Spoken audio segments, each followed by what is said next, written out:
नमस्कार मित्रांनो, स्वागत करतो तुमचं आसान भाषा मी या युट्यूब चॅनेलवरती. तर आज आपण एमपीएससी प्रिव्हियस इयर क्वेश्चन्स पाहणार आहे की एमपीएससीने आतापर्यंत म्हणजे जे बेसिक बेसिक क्वेश्चन्स आहेत की जे प्रिव्हियस इयर मध्ये विचारले गेलेले आहेत तर ते आज आपण शिकणार आहे आणि त्यामागचा कॉन्सेप्ट आज आपण पाहणार आहे. तर मी हे दोन्ही प्रश्न घेतलेले ते एमपीएससी प्रिलियम्स मध्ये विचारले गेलेले 2018च्या पेपर मधले दोन प्रश्न मी आज घेतलेले आहेत. ठीक आहे, तर सुरुवात करूयात. तर पहिला प्रश्न हा दिलेला आहे की 3 resistances of 3 ohm each are connected in delta. The value of resistance in equivalent star is. 3 resistances आपल्याला दिलेले आहेत आणि त्या प्रत्येकाची व्हॅल्यू आहे 3 ohms. Okay, are connected in delta आणि ते डेल्टामध्ये कनेक्ट केलेले आहेत. The value of resistance in equivalent star is. मग आपण जर त्या डेल्टाला कन्वर्ट केलं स्टारमध्ये तर त्या एका रेजिस्टन्सची व्हॅल्यू काय असेल. ठीक आहे, हा प्रश्न आपल्याला विचारलाय. तर याचं आपण सोल्युशन बघूयात. तर पहिल्यांदा मी काय केलं, इथं आपल्याला 3 ओहम रेजिस्टन्सेस सांगितले आणि डेल्टामध्ये. तर मग मी पहिल्यांदा एक डेल्टा काढून घेतला. डेल्टा कनेक्शन कसं असतं, A to B, B to C आणि सी टू ए. मग हे 3 रेजिस्टन्सेस तिन्ही ब्रांचमध्ये काढले. हा पहिला, दुसरा, तिसरा. ह्याचा रेजिस्टन्स 3 ओहम आणि 3 ओहम. ठीक आहे, एवढं आपण काढलं. आता आपल्याला इक्विव्हॅलंट स्टार मध्ये कन्व्हर्ट करायचंय.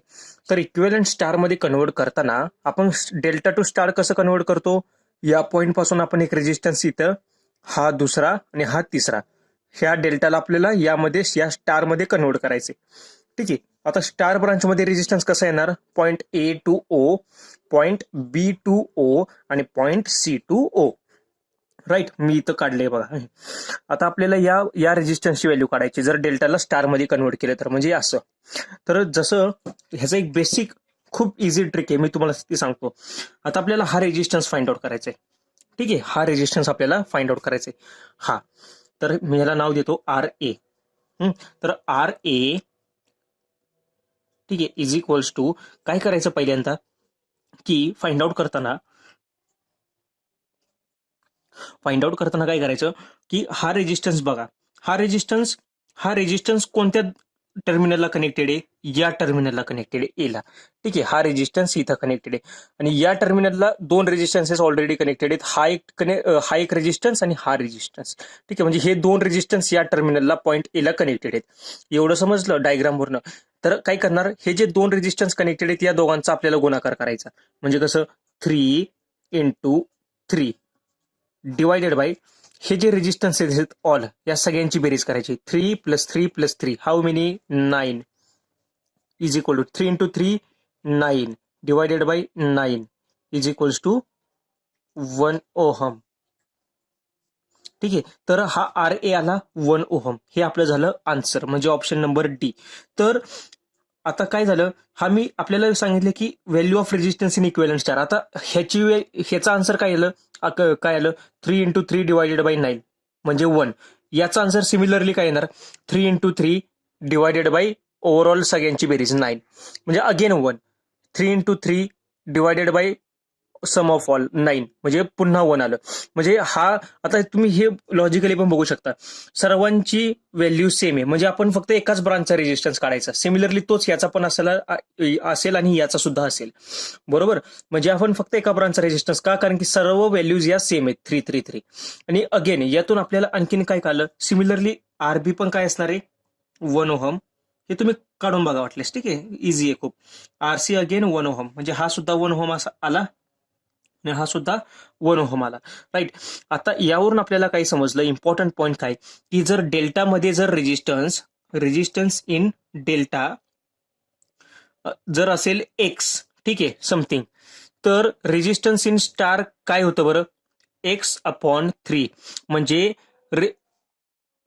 स्टार मधला रेजिस्टन्स हा डेल्टाच्या रेजिस्टन्स अपॉन 3 एवढा असतो.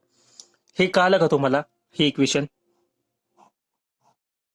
आता डेल्टामध्ये रेजिस्टन्स होता 3 ओहम, तर तो 333. तर तो ज्यावेळी मी इक्विव्हॅलंट स्टार मध्ये कन्वर्ट केलं त्यावेळी त्याला जर मी डिवाइड बाय 3 केला, हा 3 म्हणजे हा रेजिस्टन्स नाहीये बरं का, हा रेजिस्टन्स नाहीये, हा म्हणजे फॉर्म्युलानुसार आहे. हा म्हणजे हा एक बेसिक छोटासा फॉर्म्युला आहे. जर ऑल जर व्हॅल्यू सेम असतील तर आपण असं सुद्धा फाइंड आउट करू शकतो. हे मी तुम्हाला सांगितलं. आता बाय डिफॉल्ट एक्झाम मध्येच 3 ओहम दिलं. आता जर तुम्ही तर 6 ओहम घेतलं तर आन्सर मध्ये येणार 2 ओहम. ओके, म्हणजे स्टार मधला जो रेजिस्टन्स असतो तो डेल्टाच्या रेजिस्टन्सला डिवाइड बाय 3 केलं तर तो स्टारचा रेजिस्टन्स आपल्याला मिळतो.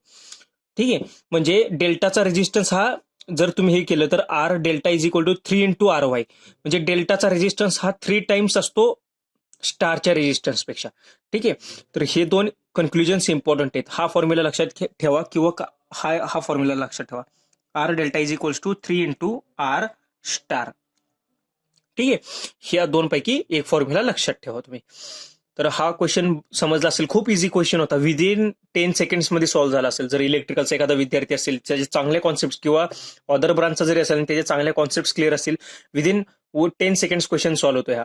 ठीक आहे, 1 ओहम एवढा इझी क्वेश्चन विचारलेले आहेत त्यांनी एमपीसी इलेक्ट्रिकलसाठी. तर सेकंड क्वेश्चन आपण बघूयात. What is second question? An electrical heater rated at 1 kilowatt and 250 volts. Find the current taken by it if connected to 200 volts. म्हणजे काय सांगितलं क्वेश्चन मध्ये की एक इलेक्ट्रिकल हीटर आहे आपल्याकडे. ठीक आहे, एक इलेक्ट्रिकल हीटर आहे आणि तो जो हीटर आहे त्या हीटरवर जे स्पेसिफिकेशन आपण बघतोय तर तो काही स्पेसिफिकेशन आहे की तो 1000 वॅटचा आहे, म्हणजे 1 किलो वॅटचा आहे आणि 250 वोल्टचा आहे. ठीक आहे, रेटेड, हे सर्व रेटेड दिलेले आपल्याला.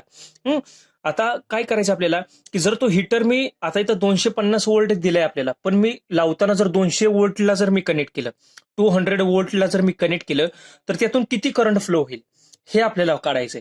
बरोबर, तर तुम्हाला पहिल्यांदा एक मी बेसिक सांगतो. हीटर, हा जो हीटर जो दिलाय, हीटर मध्ये जर तुम्ही बघितलं असेल तर एक हीटर म्हणजे बेसिकली काय असतो, हाय रेजिस्टन्स असतो. जास्त म्हणजे व्हेरी हाय रेजिस्टन्स असतो तो हीटर म्हणजे. आणि तो रेजिस्टन्सला आपण करंट देतो ना त्यावेळी काय होतं, एक हीट डिसिपेट होती आणि त्या हीट हे आपल्याला आउटपुट मिळतं हीटरमधून, म्हणून आपलं पाणी वगैरे गरम होतं हीटरमध्ये.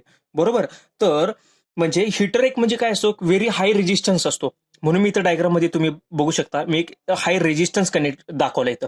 या रेजिस्टन्सचं स्पेसिफिकेशन आपल्याला दिलंय 1 किलो वॅट आणि 250 वोल्ट्स.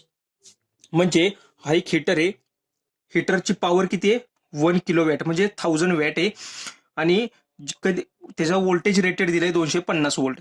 तर मी हा रेजिस्टन्स हा काढू शकतो का हीटरचा, तर काढू शकतो. माझ्याकडे फॉर्म्युला काय आहे हीटरचा रेजिस्टन्स काढण्यासाठी, की माझ्याकडे फॉर्म्युला काय, P is equals to V square upon R. हा बेसिक फॉर्म्युला आहे.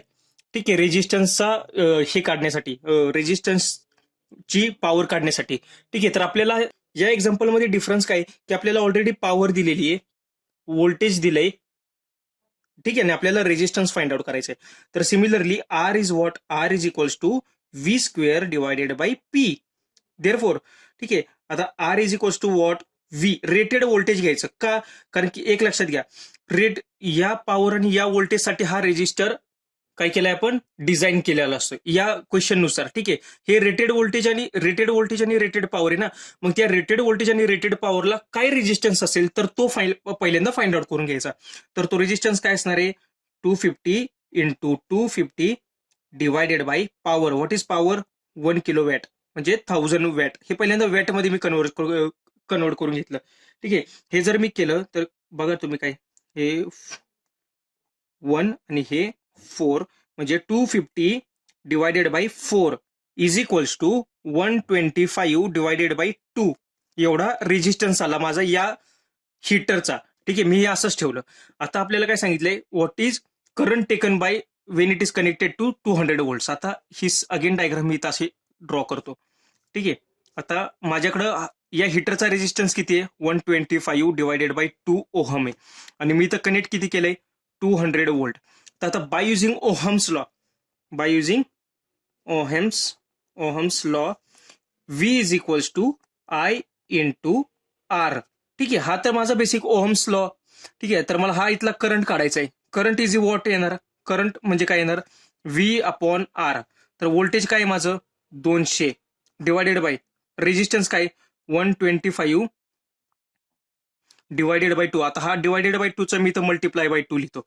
Therefore I is equals to what, 200 into 2 upon 125. आता 8 इंटू 2 अपॉन 5. ठीक आहे, 16/5 म्हणजेच किती येते एम्पियर्स. म्हणजे आता ऑप्शन बघू शकता, ऑप्शन नंबर बी 3.2 एम्पियर. ठीक आहे, तर हा एक बेसिक क्वेश्चन हा विचारलेला आपल्याला एक्झाम मध्ये, की काय विचारलेलं आपल्याला, जसं तुम्ही इथं बघू शकता की आपल्याला आपण काय केलं पहिल्यांदा, हे जी पॉवर आणि हा व्होल्टेज दिलाय, त्या पॉवर आणि व्होल्टेजवरून आपण रेजिस्टन्स फाइंड आउट केलं, रेटेड रेजिस्टन्स. आपण हे व्होल्टेज का नाही घेतलं, कारण की हे व्होल्टेज आपण नंतर प्रोव्हाइड करतोय. या व्होल्टेजला पण नाही हिटर बनवलेला, हिटर आपण या व्होल्टेज आणि या पॉवरला बनवलाय, त्यामुळे या दोन्ही स्पेसिफिकेशनवरून आपण रेजिस्टन्स काढला. हा रेजिस्टन्स कॉन्स्टंट राहणार आहे. त्यानंतर हे व्होल्टेज आपण कमी केलं आणि 200 व्होल्ट दिलं, तर 200 व्होल्ट दिल्यानंतर किती आला करंट आपला, 3.2 एम्पियर करंट आला. तर हे त्याच प्रश्नाचं आन्सर होतं. जर तुमच्या कॉन्सेप्ट, आता हे मी तुम्हाला व्यवस्थित एक्सप्लेन करतो त्यामुळे जास्त वेळ लागला. जर तुम्हाला या कॉन्सेप्ट माहित असतील तर 1 मिनिटामध्ये किंवा 2 मिनिटांमध्ये हा क्वेश्चन तुम्हाला सॉल्व्ह झाला असता. ठीक आहे, तर हे 2 प्रश्न आज आपण पाहिले. होप्सो तुम्हाला हा व्हिडिओ आवडला असेल.